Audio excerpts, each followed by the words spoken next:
నగరంలో 24 గంటలు మంచినీటి సరఫరాకు సమగ్ర ప్రణాళిక Rajahmundry MP city YCP MLA అభ్యర్థి మార్గాని భరత్రామ్ పేర్కొన్నారు. రాజమండ్రి సిటీ ఎమ్మెల్యేగా ఆశీర్వదించి గెలిపిస్తే మీ ఇంటి పెద్ద కొడుకునై మీ వెన్నంటి ఉంటా సేవలు అందిస్తానని Rajahmundry MP city YCP MLA అభ్యర్థి మార్గాని భరత్రామ్ మాటిచ్చారు. శనివారం నగరంలోని 36వ వార్డు సాయిబాబా గుడి వద్ద నుండి 38వ వార్డు సీతంపేట గ్రంథాలయం వద్ద నుండి 39వ వార్డు వివి గార్డెన్స్ కళ్యాణ మండపం జంక్షన్ నుండి ఎంపీ విస్తృత ప్రచారం నిర్వహించారు. ఈ సందర్భంగా ప్రతి వీధిలో ఇంటింటికి వెళ్లి ఓటర్లను కలుసుకున్నారు.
కంపల్సరీ ఈ రకంగా ఉంది. హ్యాపీ స్ట్రీట్, ఈట్ స్ట్రీట్, అన్ని సీసీ రోడ్లు అన్ని అడిగినా అడగకపోయినా అన్ని చేయిస్తున్నాం. మరి ఇవన్నీ గతంలో ఎందుకు చేయలేదు? ఎందుకు చేయలే? తెలుగుదేశం పార్టీ వాళ్ళు ఇంతమంది వచ్చారు కదా, మోరంపూడి ఫ్లైఓవర్ నేను కడతానంటే ఈ పిల్లోడు ఏం కడతాడు అని అందరు నవ్వారు చాలా మంది.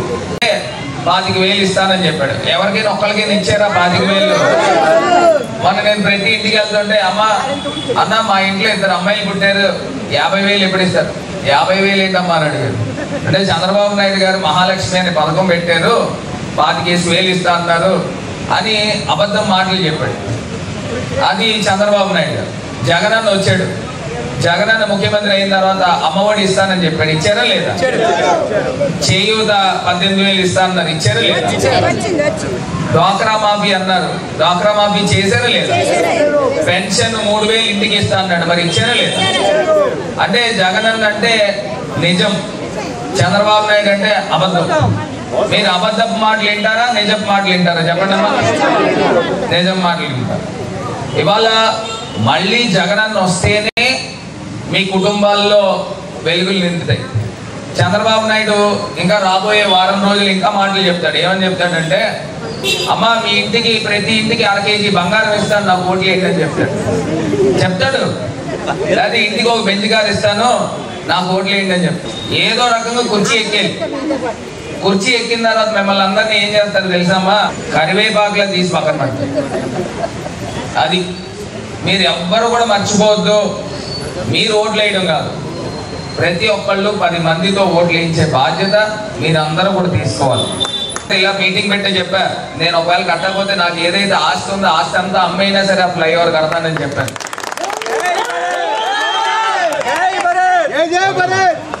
ఇవాళ అన్ని చేసామా లేదా? మళ్ళీ మనం అధికారంలోకి వచ్చి మనం ఎమ్మెల్యే అయిన తర్వాత నేను ఇవాళ మాట ఇస్తా ఉన్నా, కంబాల్ చెరువు ఏ రకంగా అయితే ఉందో ఇక్కడ ఉన్న ఏవి నాగేశ్వరరావు పార్క్ కూడా అదే తరహాలో తయారు చేసి చూపిస్తాం. మనకి మూలగొయ్యి దగ్గర నుంచి ఆర్యాపురం దాకా ఎప్పుడు ముంపుకు గురవుతుంది. ఈ తుమ్మలావు కూడా ఎప్పుడు ముంపుకు గురవుతుంది. ఇప్పుడు రేపు వర్షాలు పడిన దగ్గర నుంచి తుమ్మలావు మొలగదు. ఎందుకో చెప్పనా, ఇది వరకు డ్రైన్ అంతా కూడా ఇలా వచ్చి ఇటు పక్క నుంచి వచ్చేది. ఇప్పుడు జాంపేట నుంచి వచ్చే డ్రైన్ ఏం చేసామంటే పశువుల ఆసుపత్రి మీదుగా పెద్ద డ్రైన్ కట్టిస్తాం. ఆ పైనుంచి వచ్చే నీరంతా కూడా అటు వెళ్ళిపోతుంది. సో ఇటు ప్రాంతం మొలగదు. అదే రకంగా మూలగొయ్య దగ్గర నుంచి ఆర్యాపురం దాకా అండర్ గ్రౌండ్ డ్రైనేజ్ చేయిస్తాం. ఎవరు ఆ డ్రైనేజీలో తుక్క ఇవ్వకోకుండా చేయించే బాధ్యత చేపడతాం. మరి ఇవన్నీ జరగాలి అని అంటే ఖచ్చితంగా ఇక్కడ మనము ఎమ్మెల్యే కావాలి. ఈ అభివృద్ధి ఆగకూడదమ్మా, నేను చెప్తా ఉన్నా. ఇప్పుడు అభివృద్ధి అనేది 100 కిలోమీటర్ స్పీడ్లో పరిగెడతాం. దీన్ని బ్రేక్ వేయకూడదు. అది మీ చేతుల్లో ఉంది.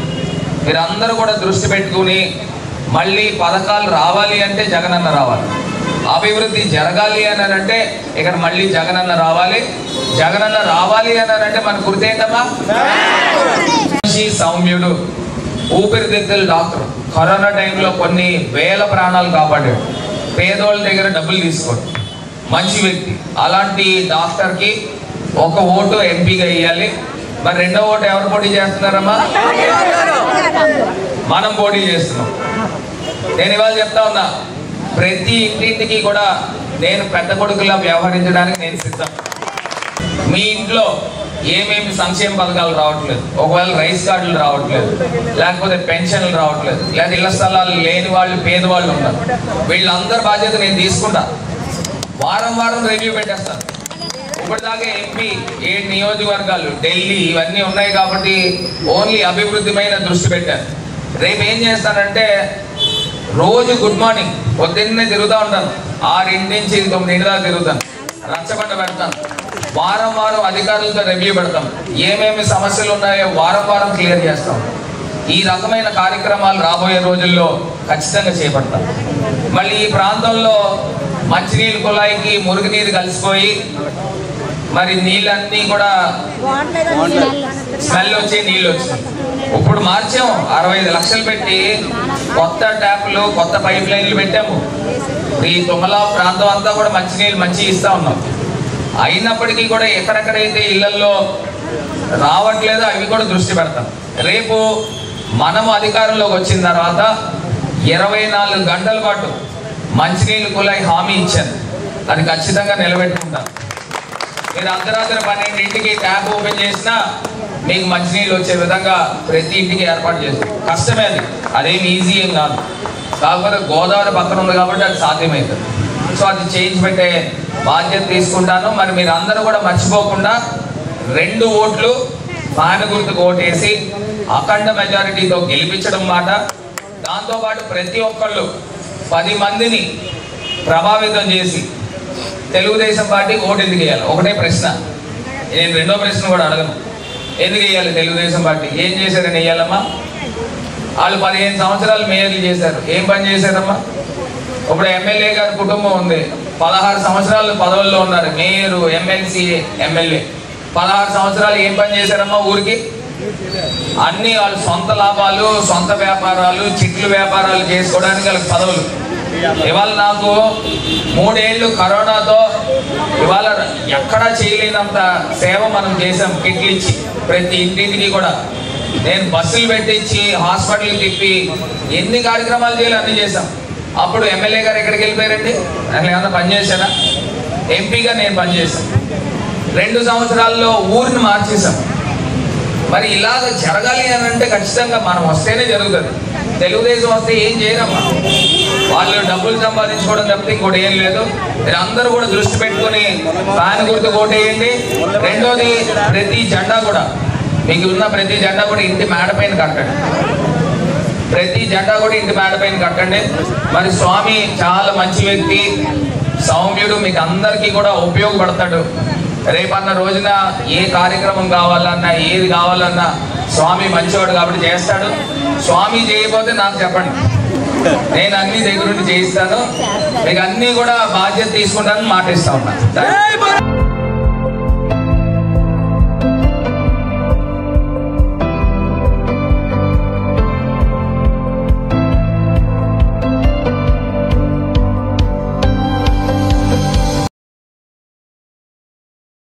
వైసీపీ అధికారంలోకి వస్తే సంక్షేమ పథకాలు కొనసాగుతాయని ఎంపీ భరత్రాం చెప్పారు.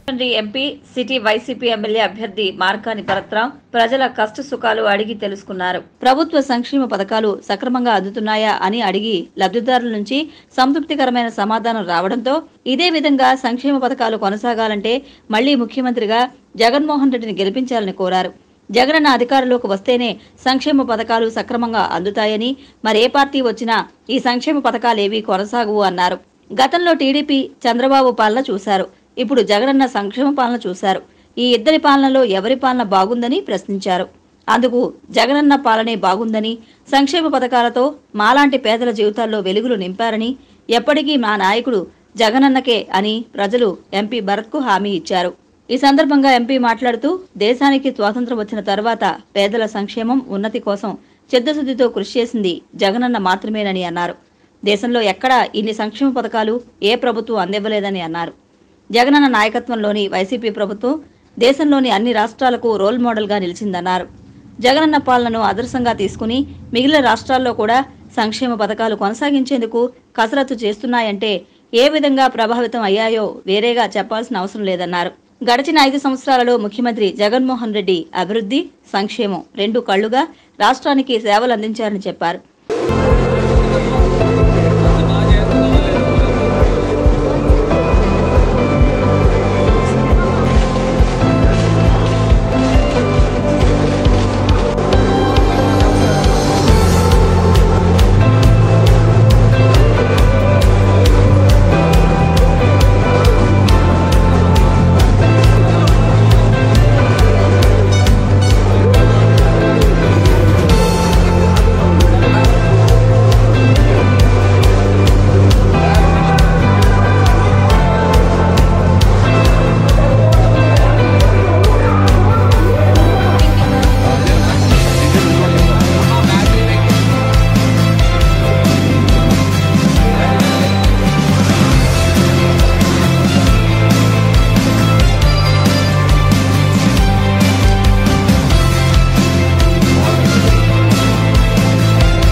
తర్వాత ఊరిని 2 సంవత్సరాల్లో మార్చి చూపించాం.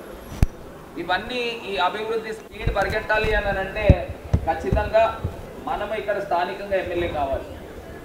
మీరు ఒక్కటే తేడా గమనించండి. 2014లో ఒక ఎంపీ కిందన మురళీమోహన్ గారు వచ్చారు. మిమ్మల్ని అందరినీ నమ్మించి ఓట్లు వేయించుకున్నారు. ఏమన్నా చేశారమ్మా ఊరికి? ఓటేం చేశారా? ఏమా ఓటేం చేశారా? ఏం చేయలే. ఇప్పుడు ప్రస్తుత ఎమ్మెల్యే భవానీ గారు వచ్చారు. ఏమన్నా ఊరికి ఏమన్నా చేశారమ్మా? ఏం చేయలే. అంటే తెలుగుదేశం ఒక ఎంపీ 5 సంవత్సరాలు, తెలుగుదేశం ఒక ఎమ్మెల్యే 5 సంవత్సరాలు అంటే 10 సంవత్సరాలు ప్రజల్ని నమ్మించి ఓట్లు వేయించుకుని మోసం చేశారు. అసలు వాళ్ళకి ఓటు ఎందుకు వేయాలా? తెలుగుదేశానికి ఏం చేస్తున్నారు? ఓట్లు వేయాలా? జగనన్న వస్తేనే మంచి జరుగుతుందమ్మా. ఇప్పుడు నేను అభివృద్ధి చేస్తూ ఉన్నాం. ఈ అభివృద్ధి బ్రేక్ పడకూడదు, ఇంకా జరుగుతూ ఉంటుంది. సో మీరు అందరూ కూడా గుర్తు పెట్టుకుని, మన గుర్తు ఏంటమ్మా? మన గుర్తు ఎంపీ అంటే డాక్టర్ గూడూరి శ్రీనివాస్ గారు. మంచి వ్యక్తి, సౌమ్యులు, ఆయన ఊపిరితిత్తుల డాక్టర్. కరోనా టైంలో కొన్ని వేల ప్రాణాలు కాపాడాడు. మరి అలాంటి వ్యక్తికి ఒక ఓటు వేయాలమ్మా. మరి రెండో ఓటు ఎవరికి వేస్తారు? రెండో ఓటు మనది. నేను ఇవాళ మీ అందరికీ చెప్తా ఉన్నా, మొన్నటిదాకా 7 నియోజకవర్గాలకి ఎంపీ, ఢిల్లీ, ఇవన్నీ చాలా పనులు ఉంటాయి. ఇప్పుడు స్థానికంగా చాలా ప్రజలకు అన్యాయం జరిగింది.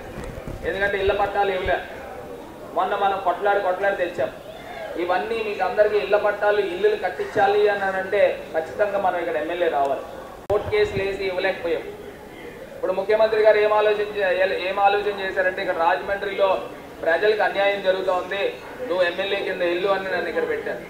సో నేను రేపు చేసే కార్యక్రమం ఏంటంటే, వారం రివ్యూ చేస్తాను. ఎవరికి పంచదార కార్డులు లేవు, ఎవరికి పెన్షన్ లేవు, ఎవరికి ఇళ్ల స్థలాలు లేవు, లేకపోతే ఎవరికి ఏ పథకాలు రావట్లేదు, ఇవన్నీ రివ్యూ చేస్తూనే ఉంటాను. ఆ పని వాటి రివ్యూ చేస్తాం. చేసి అధికారులను పరుగులు పరిగెట్టిస్తాం. ఈ రకంగా పనులన్నీ బాధ్యత తీసుకుంటాం. నేను ఇవాళ మీ అందరికీ మాట ఇస్తూ ఉన్నా, మీ ఇంట్లో ప్రతి ఇంటికి కూడా ఒక పెద్ద కొడుకులాగా నన్ను ఆశీర్వదించండి. ఆ పెద్ద కొడుకు బాధ్యత తీసుకుంటానని మీ అందరికీ కూడా మాట ఇస్తూ, మరి మీరందరూ కూడా ప్రతి ఒక్కళ్ళు మీరు ఓట్లు వేయడం కాదు, 10 మందితో ఒక్కొక్కళ్ళు ఓట్లు వేయించే బాధ్యత తీసుకోవాలి. నా ముందు ఉన్న లక్ష్యం ఏంటంటే, రాజమండ్రి ప్రజల యోగ సంక్షేమాలు చూడడమే నా ముందు ఉన్న లక్ష్యము. అదే నేను చేస్తానని మీకు మాటిస్తాను.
చంద్రబాబు నాయుడు ముఖ్యమంత్రిగా ఉన్న సమయంలో కేంద్రంలోని ఎన్డీఏను ఒప్పించి ఏ ఒక్కటైనా మేలు చేశారని ఎంపీ భరత్రామ్ తీవ్రస్థాయిలో ధ్వజమెత్తారు. TDP Chandrababu Naidu party years experience అని గొప్పలు చెప్పుకోవడం తప్పిస్తే ఆంధ్రప్రదేశ్ రాష్ట్రానికి చేసింది ఏమీ లేదన్నారు. 2014లో ఇదే కూటమితో టీడీపీ అధికారంలోకి వచ్చి ఈ రాష్ట్రానికి కేంద్రంలోని ఎన్డీఏను ఒప్పించి ఏ ఒక్కటైనా మేలు చేశారా అని ప్రశ్నించారు. ప్రత్యేక హోదా తీసుకురాలేదని, పోలవరం ప్రాజెక్టుకు నిధులు తీసుకురాలేదని, ఇలా అన్నిటిలోనూ చంద్రబాబు విఫలమయ్యారని విమర్శించారు. 2019 ఎన్నికల ముందు ఎన్డీఏతో విభేదించి బయటకు వచ్చి ప్రధాని మోదీకి వ్యతిరేకంగా ఢిల్లీలో ధర్మ పోరాటం చేసిన చంద్రబాబుకు అధికారం పోయాక మళ్లా ఇన్నాళ్లకు ఏం జ్ఞానోదయం కలిగిందని ప్రశ్నించారు. 5 సంవత్సరాల తర్వాత ఇప్పుడు ఎన్నికల సమయంలో బీజేపీతో చెలిమి చేసేందుకు టీడీపీ ఎన్ని పాట్లు పడిందో ఈ రాష్ట్రం ప్రజలు చూశారన్నారు. చంద్రబాబు ఆరాటం తపన కేవలం అధికారం కోసమేనని విషయాన్ని ప్రజలు గుర్తించారన్నారు. చంద్రబాబు మాటలు, ప్రజలకిచ్చే వాగ్దానాలు అన్నీ బూటకమే అన్నారు. గతంలో ఇదే మాదిరిగా హామీలిచ్చి నెగ్గిన తర్వాత ప్రజలను కరివేపాకు మాదిరిగా తీసి అవతల పాడేస్తారని విమర్శించారు. రాజకీయాలను వ్యాపారంగా మార్చుకుని ప్రజాధనాన్ని దుర్వినియోగం చేసే చంద్రబాబు అనుకో నేతలు మనకి అవసరం లేదన్నారు. నీతి నిజాయితీగా సంక్షేమ పాలన అందించే జగన్మోహన్ రెడ్డి మరో 30 సంవత్సరాల పాటు ఈ రాష్ట్ర సీఎంగా సేవలు అందిస్తే దేశంలోనే అగ్ర రాష్ట్రంగా వెలుగొందుతుందని ఎంపీ భరత్ అన్నారు. ఎంపీగా రాజమండ్రి నగరాన్ని సర్వాంగ సుందరంగా అభివృద్ధి చేశారని, ఎమ్మెల్యేగా గెలిపిస్తే నగర వాసులకు మంచినీటి సమస్య లేకుండా చేస్తానని హామీ ఇచ్చారు. 24 గంటల్లో ఎప్పుడు కుళాయి తిప్పినా నీరు సరఫరా అయ్యే విధంగా ప్రణాళిక రూపొందించారని, అది ఖచ్చితంగా అమలు చేస్తారని ప్రజలకు హామీ ఇచ్చారు. ప్రజల ఆశీస్సులతో ఎమ్మెల్యేగా గెలిచిన తరువాత రాజమండ్రిని అద్భుత నగరంగా తీర్చిదిద్దారని, విశ్వనగరంగా చూడాలన్నదే తన లక్ష్యమని ఎంపీ భరత్ తెలిపారు. ప్రజల మధ్యనే ప్రజలతోనే నిరంతరం ఉంటూ వారి కష్ట నష్టాలలో పెద్ద కొడుకుగా భాగస్వామిని అవుతానని ఎంపీ భరత్ హామీ ఇచ్చారు.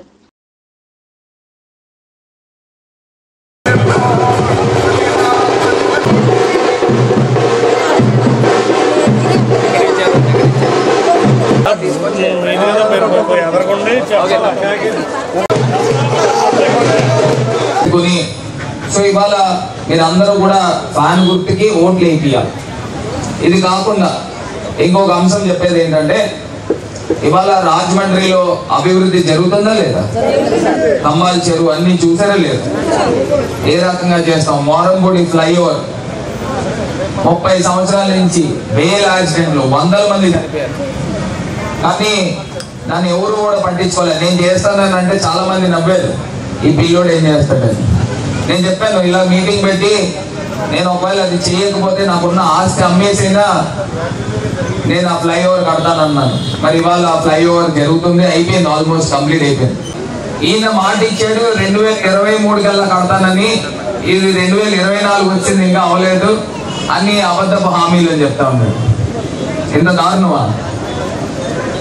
నేనా కింద మీద కొట్లాడి నాకున్న స్థలాన్ని ఇచ్చి అందులో కార్ఖానా పెట్టించి ₹1 రెంట్ తీసుకోకుండా 2 సంవత్సరాల నుంచి వాళ్ళకి ఇస్తా ఉంటే దానిపైన కూడా వాళ్ళు అక్కస్సు.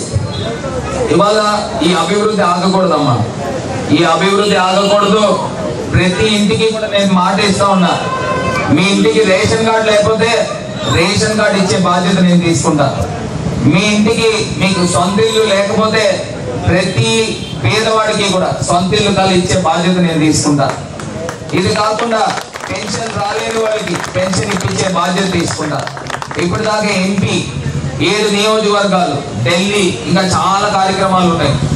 కానీ రాజమండ్రిలో ఏం జరిగిందంటే, ఇక్కడ తెలుగుదేశం ఎమ్మెల్యే రావడం వల్ల పేదవాళ్ళకి ఇల్లు స్థలాలు ఇవ్వనివ్వకుండా అడ్డుకునే ప్రయత్నం తెలుగుదేశం వాళ్ళు చేశారు.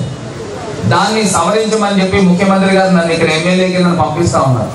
సో నేను అన్నాను, ఖచ్చితంగా అన్న ప్రతి పేదవాడికి కూడా ఇళ్ల స్థలం మనం ఏదైతే మాట ఇచ్చామో, మొన్న ఆనం కళా కేంద్రంలో అందరికీ ఇళ్ల స్థలాలు ఇచ్చాం. కొంతమందికి మున్సిపల్ ఆఫీసులు ఉండిపోయినాయి ఆ పట్టాలు, అవి కూడా ఇప్పించేస్తాం.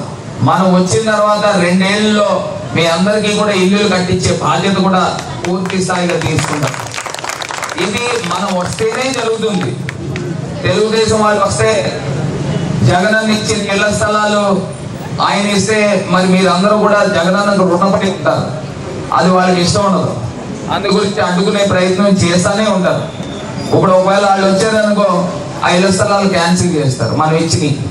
సో మనం వస్తేనే ఇల్లులు కట్టించేదానికి అవకాశం ఉంటుంది. సో ఇవన్నీ కూడా నేను బాధ్యత తీసుకుంటాను. సో మీరందరూ కూడా ప్రతి ఒక్కళ్ళు 10 మందికి ఓట్లు వేయించే బాధ్యత మీరు తీసుకోండి. సో ఖచ్చితంగా నా బాధ్యత నేను నిర్వర్తిస్తాను. రేపు ఈ కాలువ ఈ రకంగా ఉండదు, అండర్ గ్రౌండ్ చేయిస్తాను. పైన తుక్కు వేయించే కార్యక్రమం చేయనివ్వను, మొత్తం అండర్ గ్రౌండ్ చేయిస్తాను. మూలగొయ్య దగ్గర నుంచి ఆర్యాపురం దాకా చక్కగా తయారు చేయిస్తాను. ఈ ఏబీ నాగేశ్వరరావు పార్క్ ఉంది, కమ్మాల చెరువు చూశారు కదా, ఆ తరహాలో కావాలా వద్దా? ఆ తరహాలో చేయించి చూపిస్తాను. నేనేం మాటలు చెప్పే వ్యక్తినేం కాదు. నాపై నమ్మకం ఉందా లేదా? సో నమ్మకం పెట్టండి, అదే తరహాలో చేయిస్తాను. ఈ అభివృద్ధి ఆగద్దమ్మా. వీళ్ళు 16 సంవత్సరాలు ఈ ఎమ్మెల్యే కుటుంబం 16 సంవత్సరాలు ఎమ్మెల్యే కింద, మేయర్ కింద, ఎమ్మెల్సీ కింద ఉన్నారు. ఒకటైనా చెప్పడానికి ఉందా వాళ్ళ దగ్గర? ఒకటైనా ఉందా? అలా వాళ్ళకి ఓట్లు ఎందుకు వేయాలమ్మా? ఒకటే మాట, వాళ్ళు బాగున్నారని ఓట్లు వేస్తారా? లేకపోతే వాళ్ళు డబ్బులు సంపాదించుకోవడానికి ఓట్లు వేస్తారా? వాళ్ళ కుటుంబం ఏ నేపథ్యం? సైకిల్ తొక్కునిచ్చాడు ఈ ఊరికి. 100 కోట్లు ఎట్లా సంపాదించారు? వడ్డీ వ్యాపారం, చెట్ల వ్యాపారం. అవి మనకెందుకమ్మా?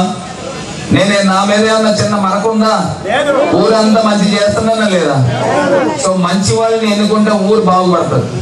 ఇవాళ రాజమండ్రిలో 790 మంది పైన రౌడీ షీట్లు తీపించారు. వీళ్ళందరూ కూడా సెంట్రల్ జైల్లో ఉండి అందరినీ ఎక్కడ ఉంచాలో అక్కడ పెట్టాం. అందరికీ తోకలు కత్తిరిస్తా ఉన్నాం. మరి ఈ 790 మంది రోడ్ల మీద ఉన్నారనుకో, మన పిల్లల్ని బయటికి పంపించగలమా? ఇవన్నీ దృష్టిలో పెట్టుకోండి. ఊరికి మంచి జరుగుతుంది, ఆ మంచి కంటిన్యూ కావాలి. కిందన డాక్టర్ గూడూరు శ్రీనివాస్ గారు మంచి వ్యక్తి, సౌమ్యుడు. ఆయన ఊపిరితిత్తుల డాక్టర్. కరోనా టైంలో కొన్ని వేల ప్రాణాలు కాపాడాడు. అలాంటి వ్యక్తి ఎంపీ అయితే ఇంకా మనకి మంచి జరుగుతుంది. సో ఖచ్చితంగా ఒక ఓటు ఎంపీకి ఫ్యాన్ గుర్తు. మరి రెండవ వ్యక్తి ఎమ్మెల్యే కింద ఎవరు పోటీ చేస్తున్నారమ్మా? మనం పోటీ చేస్తున్నాం. నేను ఇవాళ మీ అందరికీ మాట్లాడిస్తా ఉన్నా. ఇప్పుడు దాకా 7 నియోజకవర్గాలు, ఇప్పుడు 1 నియోజకవర్గం. ప్రతి ఇంటింటికి కూడా ఏమేమి సమస్యలు వచ్చాయో అవన్నీ కూడా గుడ్ మార్నింగ్ రాజమండ్రితో ప్రారంభిస్తా. మార్నింగ్ 6 o'clock రచ్చబండ పెడతాం. ప్రతి వారం రివ్యూ చేస్తాం. ఎవరెవరు నిరుపేదలు ఉన్నారో, వాళ్ళకి ఏమి సంక్షేమ పథకాలు అందట్లేదు, ఇవన్నీ కూడా అందించే కార్యక్రమం చేస్తాను. ఊరిని మొత్తం మార్చేస్తాను. ఇది మీరు నమ్మండి, ఖచ్చితంగా చేసి చూపిస్తాను. మీ ప్రతి ఇంటికి కూడా నేను మాట ఇస్తా ఉన్నా.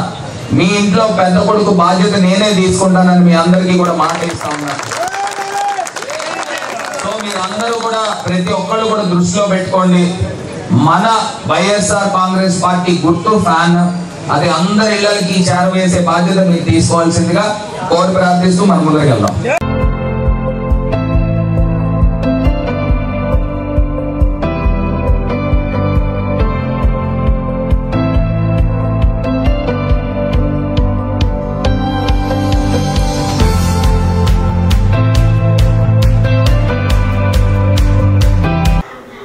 ఈరోజు ఉదయం దగ్గర నుంచి 36, 38, 39 ఈ 3 వార్డులు ప్రతి ఇంటింటికి వెళ్ళి ప్రజల్ని చైతన్యపరుస్తూ ఉన్నాము.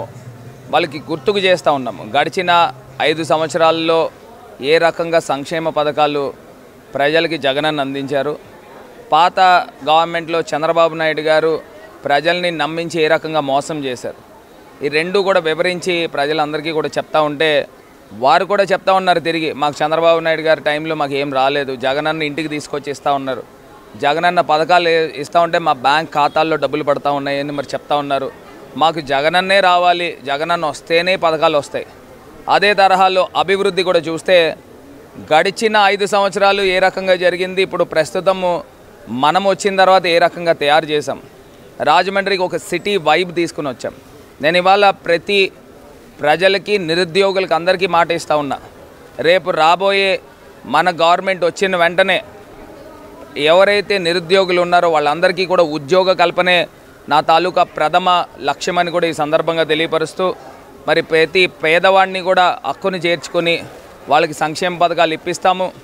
అదేవిధంగా రాజమహేంద్రవరంలో సాఫ్ట్వేర్ కంపెనీలు కూడా కనీస పక్షాన 2-3 సాఫ్ట్వేర్ కంపెనీలైనా తీసుకుని వచ్చి ప్రజలకి ఇక్కడే పిల్లల్ని వైజాగో, హైదరాబాదో, బెంగళూరో, చెన్నైయో పంపిస్తూ ఉన్నారు. అట్లా కాకుండా ఇక్కడే రాజమండ్రిలోనే చదువుకునే విధంగా, పక్క ఊరు వాళ్ళు కూడా ఇక్కడికి వచ్చి ఉద్యోగాలు చేసుకునే విధంగా నా తాలూకా ఎజెండా ఉండబోతుందని కూడా ఈ సందర్భంగా తెలియపరుస్తూ, మరి ఇవాళ ఊరిని ఇంత మార్చాం. రేపు రాబోయే రోజుల్లో ఈ అభివృద్ధి అనేది ఆగకూడదు. ఈ అభివృద్ధి ఇంకా పరుగులు పరిగెడుతూ ముందరికి తీసుకువెళ్ళాలి. నా ఊరంటే నాకు ఇష్టం. నేను రాజమండ్రిని అమితంగా ప్రేమిస్తాను కాబట్టి నేను వ్యాపారాలు కూడా పక్కన పెట్టి ఇవాళ డెవలప్మెంట్ మీద పనిచేస్తూ ఉన్నా. నేను సంపాదించుకోవాల్సింది ఒకటి అనుకుంటున్నా, ప్రజల తాలూకా అభిమానం సంపాదించుకోవాలని ప్రతి ఒక్కరికి కూడా నేను విజ్ఞప్తి చేస్తూ, మరి రాబోయే రోజుల్లో అత్యధిక మెజారిటీతో మరి ఫ్యాన్ గుర్తుకు ఓటు వేసి అటు ఎంపీగా గూడూరు శ్రీనివాస్ గారు, అదేవిధంగా ఎమ్మెల్యేగా మరి మీ పెద్ద కొడుకుగా నన్ను ఆశీర్వదించమని ప్రతి ఒక్కరిని కూడా కోరి ప్రార్థిస్తూ ఉన్నాను.